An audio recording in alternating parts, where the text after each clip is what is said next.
Meio ambiente e o convívio social.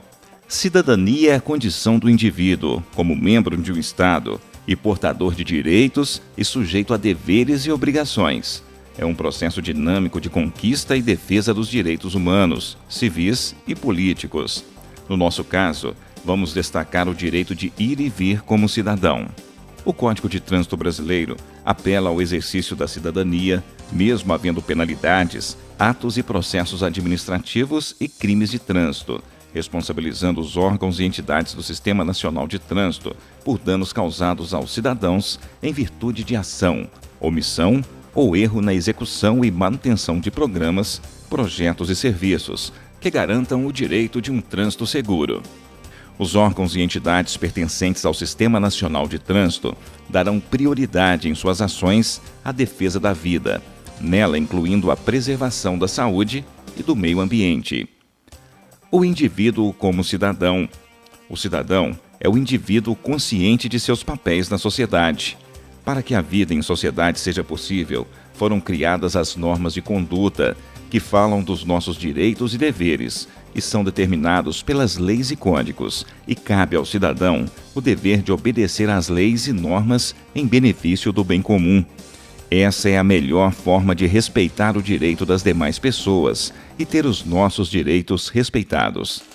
Por isso, estamos sujeitos às punições toda vez que nosso comportamento for prejudicial à sociedade ou a nós mesmos. O trânsito é o maior ponto de junção entre os diversos grupos, segmentos e indivíduos de uma sociedade. Todo cidadão ou entidade civil tem o direito de solicitar, por escrito aos órgãos ou entidades do Sistema Nacional de Trânsito, sinalização, fiscalização e implantação de equipamentos de segurança, bem como sugerir alterações em normas, legislação e outros assuntos pertinentes ao CTB. O indivíduo, o grupo e a sociedade. Você é um indivíduo, isto é, alguém único, impossível de ser dividido, inconfundível e com características físicas particulares e psíquicas. No entanto, você faz parte de um grupo social, família, escola, trabalho, lazer, política, religião, etc. E numa relação direta, estabelece contatos pessoais, se relaciona com outros integrantes desse grupo social. Cada grupo tem seus objetivos, suas finalidades, constituindo-se num todo, como resultado da integração de seus elementos. Por sua vez, sociedade é o conjunto onde se encontram colocados os grupos, as esferas sociais e onde o homem vive um maior relacionamento. Dessas relações humanas, nasceu o conceito de direitos e deveres. São direitos: proteção, crescimento, reconhecimento, tratamento com dignidade, com justiça e com oportunidades iguais, sem preconceitos ou discriminação, entre outros. São deveres: reconhecimento do direito dos demais indivíduos, respeito às normas criadas pela sociedade. Você e sua relação com o outro. Para melhorar o convívio e a qualidade de vida, existem alguns princípios que devem ser a base das nossas relações no trânsito. Dignidade da pessoa humana. Princípio universal, do qual originam os direitos humanos, os valores e as atitudes fundamentais para o convívio social democrático. Igualdade de direitos. É a possibilidade de exercer a cidadania plena através da equidade, isto é, a necessidade de considerar as diferenças das pessoas para garantir a igualdade e a solidariedade. Participação. É o princípio que justifica a mobilização das pessoas para organizar-se em torno dos problemas de trânsito e suas consequências para a sociedade. Corresponsabilidade pela vida social. Valoriza os comportamentos necessários à segurança no trânsito e à efetivação do direito de mobilidade a todos os cidadãos.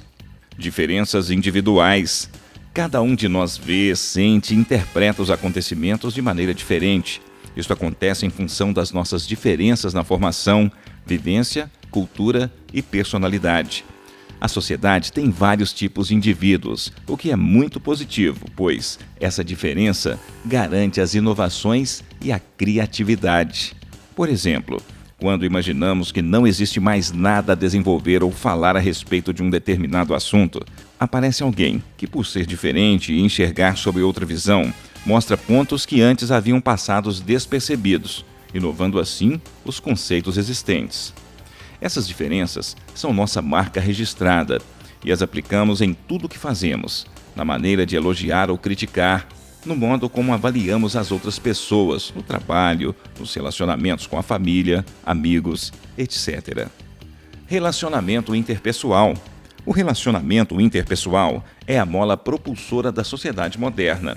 A qualidade dos nossos relacionamentos e a capacidade de mantê-los são fatores determinantes do nosso posicionamento social e da nossa qualidade de vida. Sociedades com forte desenvolvimento das relações interpessoais são mais dinâmicas, mais cooperativas, conseguem melhores resultados do trabalho em equipe e se desenvolvem melhor. Quando os anseios coletivos se somam positivamente às características individuais, temos o indivíduo ajustado, o verdadeiro cidadão. É dever de todo cidadão aprimorar continuamente seus relacionamentos interpessoais. Meio ambiente. Qualquer que seja o conceito que se adotar, o meio ambiente engloba sem dúvida o homem e a natureza, com todos os seus elementos. Dessa forma, se ocorrer um dano ao meio ambiente, esse se estende à coletividade humana. As condutas e atividades consideradas lesivas ao meio ambiente sujeitarão os infratores, seja pessoa física ou jurídica, a sanções penais e administrativas, independente das obrigações de reparar os danos causados. Poluição. Poluição é qualquer alteração do meio ambiente capaz de causar prejuízos à saúde humana, à flora, à fauna e ao meio ambiente. Poluição atmosférica é a contaminação do ar por gases, vapores e partículas originadas pelas atividades humanas, meio de transporte e indústrias. Poluição sonora, poluição do solo, da água, das vias, etc. O veículo como agente poluidor. A poluição do ar nas grandes cidades é uma das mais graves ameaças à nossa qualidade de vida, e os principais causadores são os veículos automotores.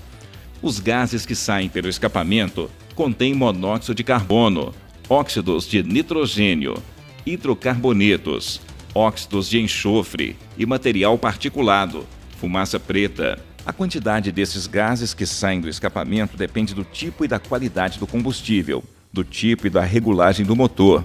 Ou seja, quanto melhor for a queima do combustível e quanto melhor estiver regulado o motor do veículo, menor será a poluição. A presença desses gases na atmosfera não é um problema de cada pessoa, é um problema de toda a sociedade. O efeito da poluição. A poluição atmosférica pelos gases e produtos tóxicos, pela queima de combustíveis fósseis empregados em fábricas, usinas e veículos automotores, além de contribuir para o efeito estufa, coloca em perigo e em sérios riscos a saúde dos seres vivos. A formação de óxidos de nitrogênio e enxofre, NOx, e dióxido de enxofre, SO2, é resultado da combustão de veículos e fábricas, provocando irritação nos olhos, nariz e garganta, além de ocasionar destruição gradativa dos alvéolos pulmonares. O chumbo, quando adicionado à gasolina para melhorar o desempenho do motor de veículos, e os hidrocarbonetos, esses compostos de carbono e hidrogênio, os quais são absorvidos pelo organismo acumulando-se gradativamente, provocam lesões no sistema nervoso. O monóxido de carbono não tem cheiro, gosto e é incolor, sendo difícil sua identificação, e quando combinado com a hemoglobina do sangue, impede o transporte de oxigênio pelas hemácias e dificulta a oxigenação dos tecidos. É extremamente tóxico e causa tonturas, vertigens, alterações no sistema nervoso central, sendo fatal em altas doses e em ambientes fechados. O dióxido de enxofre presente na combustão do diesel provoca coriza, catarro e danos irreversíveis aos pulmões, sendo fatal em grandes quantidades. Os hidrocarbonetos, produtos da queima incompleta dos combustíveis, álcool, gasolina ou diesel, são responsáveis pelo aumento do número de câncer no pulmão, provocam irritação nos olhos, nariz, pele e no aparelho respiratório.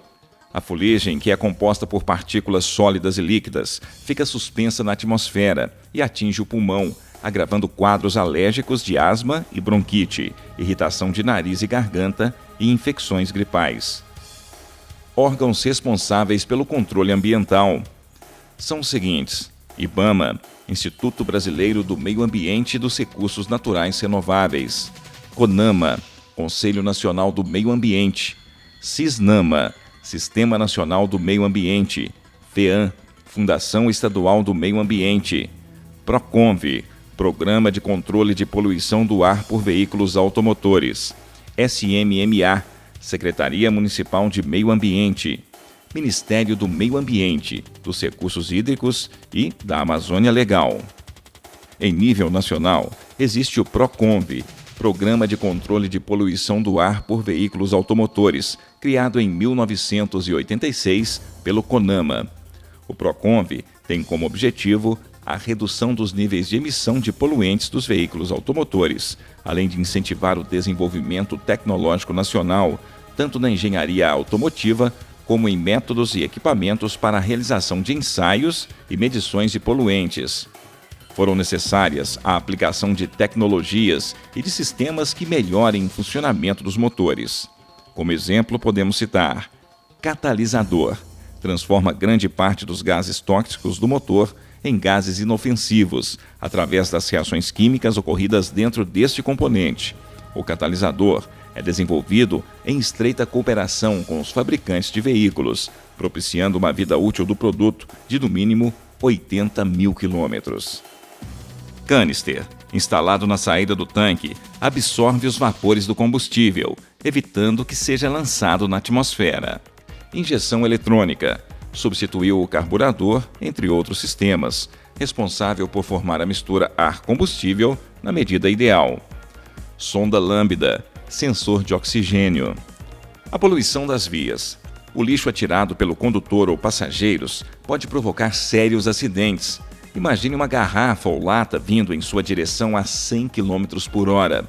Além do risco, atirar do veículo ou abandonar na via objetos ou substâncias é uma infração média sujeita a multa. Latas, papéis, garrafas de vidro ou plástico, cigarros e restos de alimentos são jogados diariamente nas vias, provocando a poluição ambiental delas. Isso agride o meio ambiente e, sendo levados pelas águas das chuvas, provocam alagamentos, entopem bueiros e causam erosões à margem das vias. Tempo de decomposição: alumínio, 250 a 500 anos; isopor, 400 anos; garrafas plásticas, 450 anos; fraldas descartáveis, 6.000 anos; papel, 6 meses; cigarro, 1 a 2 anos; lata de aço, 10 anos; vidro, tempo indeterminado. Poluição sonora.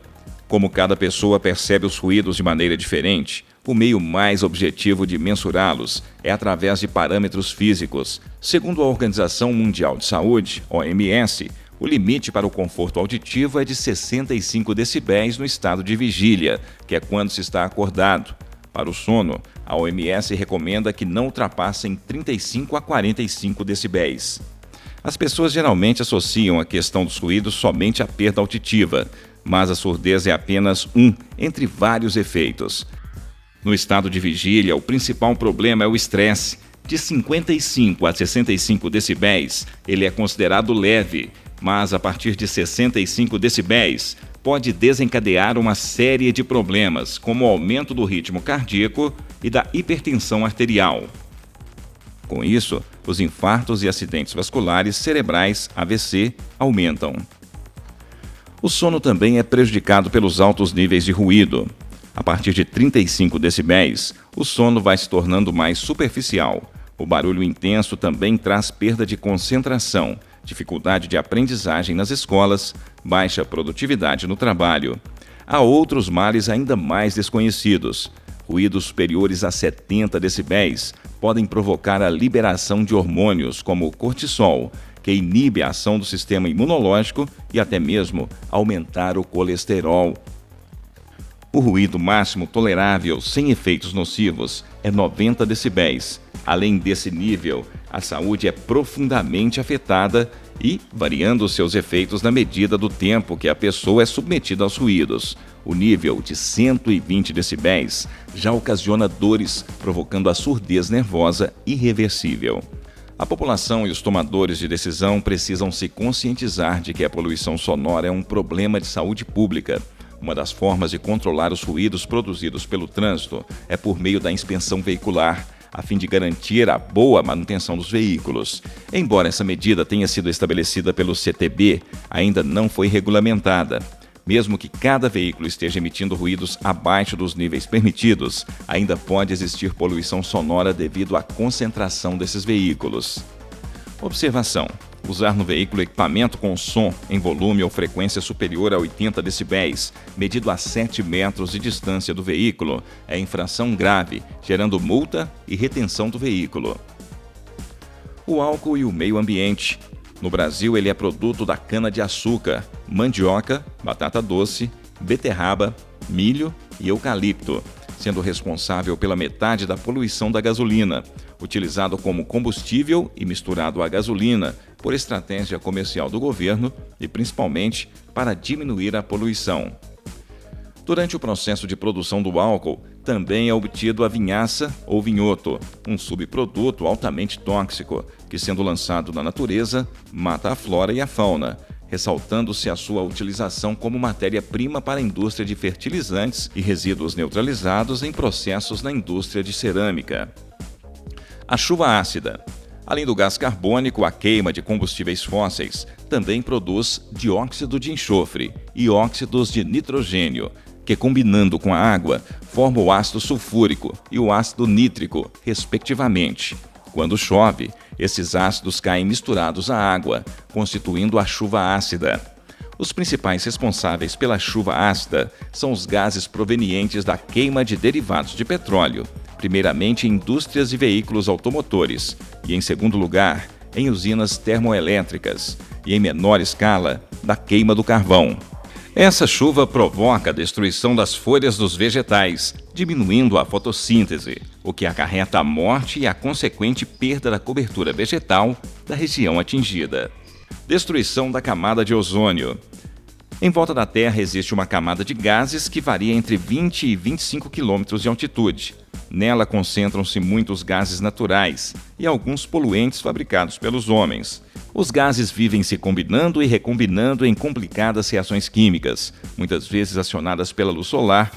Assim se forma o ozônio, que funciona como um filtro químico do planeta, absorvendo os raios ultravioletas do Sol. Alguns produtos químicos feitos pelo homem, como o CFC, halons e HCFC, estão destruindo o ozônio protetor, e sem o filtro, mais raios ultravioletas estão atravessando a atmosfera, causando câncer de pele e doença nos olhos. Por isso, a enorme preocupação em eliminar o uso de gases capazes de afetar a camada de ozônio protetora do planeta. Observação: a maioria dos veículos usados e equipamentos com ar-condicionado possuem um gás utilizado nesses aparelhos e conhecido como CFC, clorofluorcarbono, que ao escapar para o meio ambiente, causa uma reação em cadeia, destruindo parte da camada de ozônio. Efeito estufa. A mesma camada de gases onde está o ozônio em volta da Terra contém gás carbônico, metano, monóxido de carbono e outros gases capazes de prender o calor na atmosfera, os chamados gases do efeito estufa. Esses gases funcionam como uma estufa de vidro usada para cultivar plantas naturais e sempre foram emitidos por vulcões, florestas, pântanos, entre outros. Além de que foi o calor do efeito estufa que tornou possível a vida na Terra e mantém todos os seres vivos. Só que no último século, o homem passou a produzir grande quantidade de gases e os vulcões, florestas e pântanos não deixaram de emitir tais gases. Resultado: surgiu uma estufa com paredes cada vez mais grossas, o que faz a temperatura do planeta subir demais.